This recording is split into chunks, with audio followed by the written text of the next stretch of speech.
Hey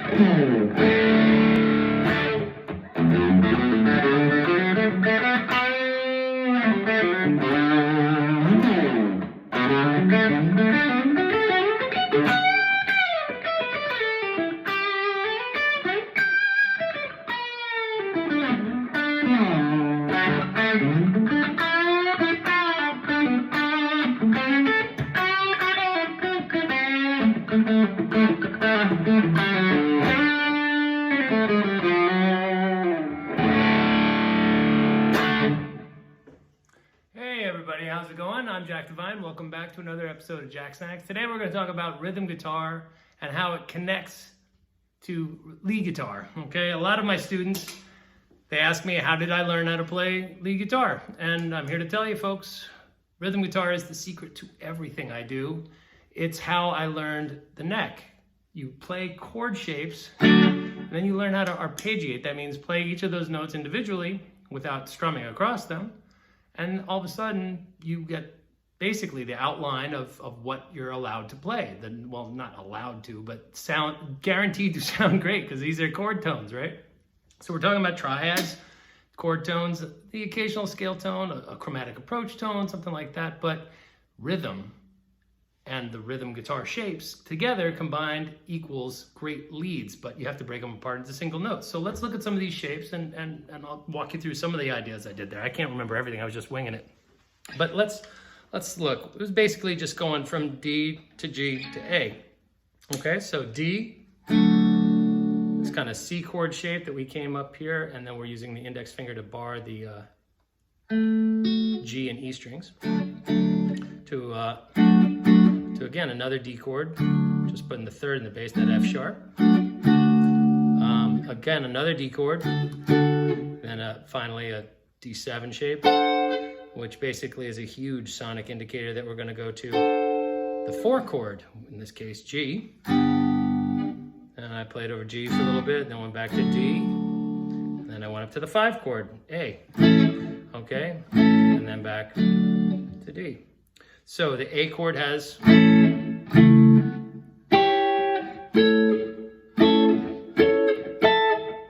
all these different shapes. The G chord has those same shapes, right?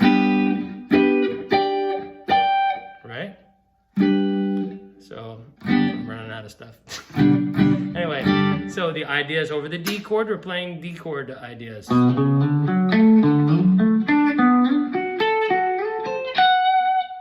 D chord, C shape.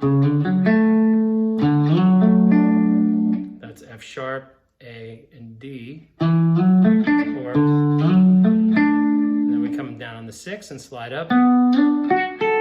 So that's not a chord tone, neither is, but I use those as little approach tones. So a little scale thing, that kind of sound. Add a little bit of grind. Next thing you know, you got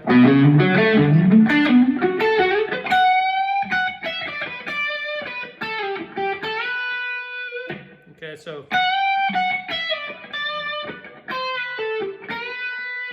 up into the third of our G chord. Okay, so how am I looking at the G chord when I'm soloing? Right?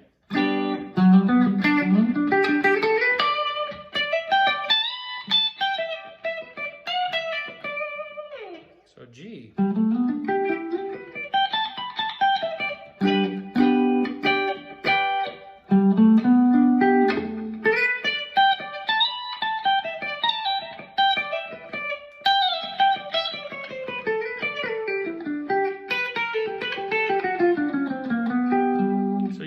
The knowledge of having this A shape, right? That's like an A chord, but down 2 frets. Sorry.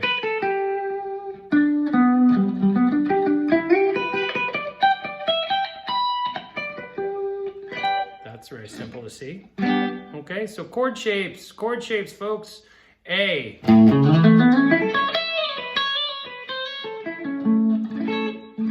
Again, same kind of chord shape I was using over the D. Just put a little sauce on it and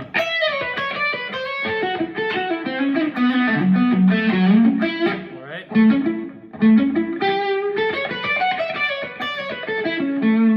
Right, you got it.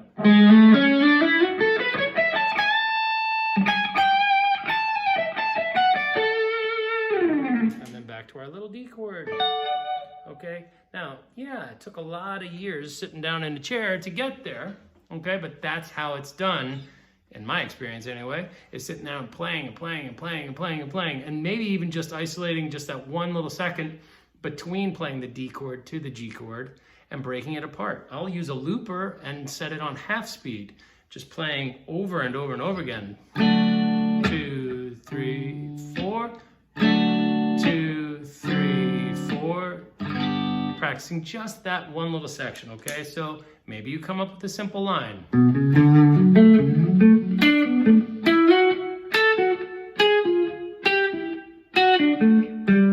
Something like that. Just making this stuff up on the spot here, folks. But you can do that. You can. All you have to do is think about, like, what did I do? That's the D chord. I'm just outlining it.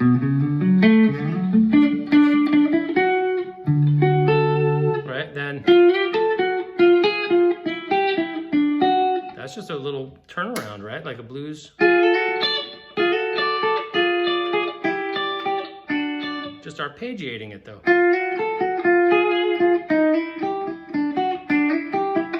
That would be better than using that flat, too.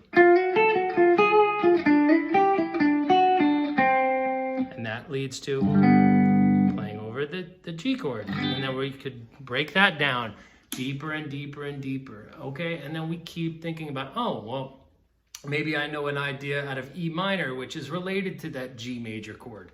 So we could take an E minor chord and arpeggiate it.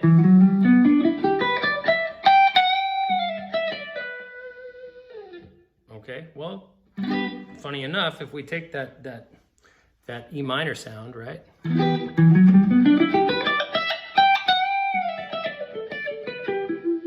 Okay, and all we do is change that last note from E. Okay, and we do it over a G chord. Okay, we would end up with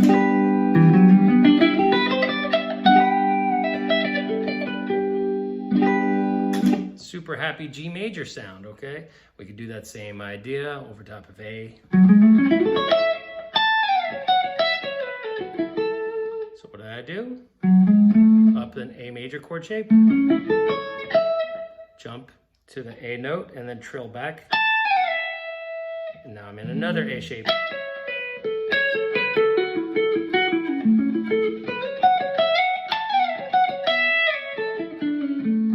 Okay, and I'm not trying to be glib and say, oh yeah, that's easy. I'm just saying there's no great thought process happening up here. It's just literally seeing shapes that I've played like this with one strum and breaking it apart into going boop, boop, boop, boop, boop, boop, boop, and just kind of walking up.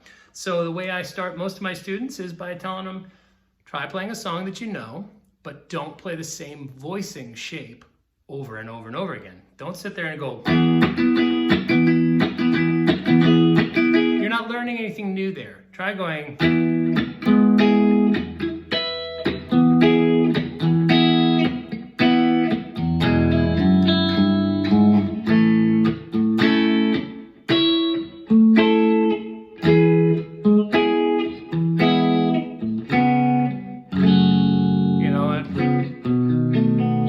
Finding different chord voicings, maybe even some passing tones that aren't even in the chord. Like if we were looking at doing something a little bit more sophisticated with the idea that I was just showing you, okay? Where we would play, oh, oops, sorry. We play that D to G. Well, we can do a 2-5, okay, into there. So we could do a 2-5 into our new chord, that 4 chord. So we could think about going do da da da da da da ba ba da da ba da ba da. Right? Just 2-5 of the 4. Okay, so if that kind of loses you, G major, that's where we're headed. So the second note of the major scale. Okay. The 5th note of the scale, and those are the chords that we would be playing if we were harmonizing the major scale, right? Right? Right, so we would want to go 2-5. So if we did our same idea, let's think about this. 1, 2, D. That's cool, D.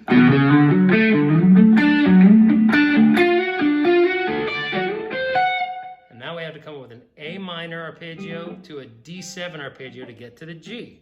So.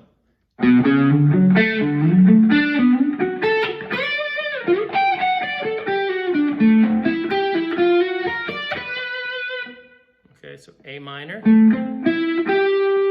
D7, and then I added in a sharp 5 to get up into the third of what we were about to play into, okay, that third of the G chord. So, right?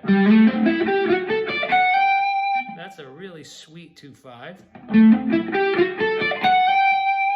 Not jazzy at all, all right? Jazzy would be more like the, using that augmented fifth, okay? And all that means is we're taking the 5, okay? And we're using, rather than this voicing of it, we're gonna do this kind of, that B flat. So that was the note, I bet you, that's in there. That's the jazzy note, that B flat, right? And that's the flat third of where we're headed. So of course that feels really great when we kind of bring that, we're kind of bringing this whole triad when you think about it. Actually not triad, dyad, the F sharp, okay? And that, so that's the third and the sharp 5 of the 5 chord that we're playing into. And that's why all of a sudden, that chord, that sounds so sweet, that resolution.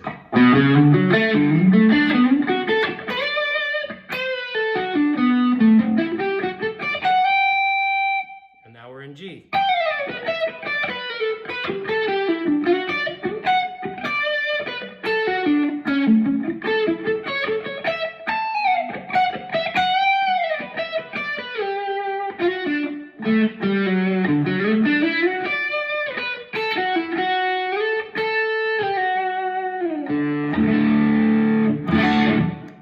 Now, I know that got theory heavy for a second there. Don't be too frightened. It's really just arpeggiating a couple of chords that sound nice on your way to another chord that you're playing. Don't get intimidated. Just tune in again, and I promise I can break this thing down for you if you're lost. If you are, you know, whatever, drop me a line in the comments below. And if you're not and you're learning something from this and you appreciate this kind of content, please do me a solid and hit the subscribe button and, you know, share or like this with your friends. I'm trying to spread the word about my channel, and I hope you guys will come back again for more Jacksnax, okay? So signing off from Brooklyn, it's me, Jack Divine. Thanks again for tuning in. Cheers.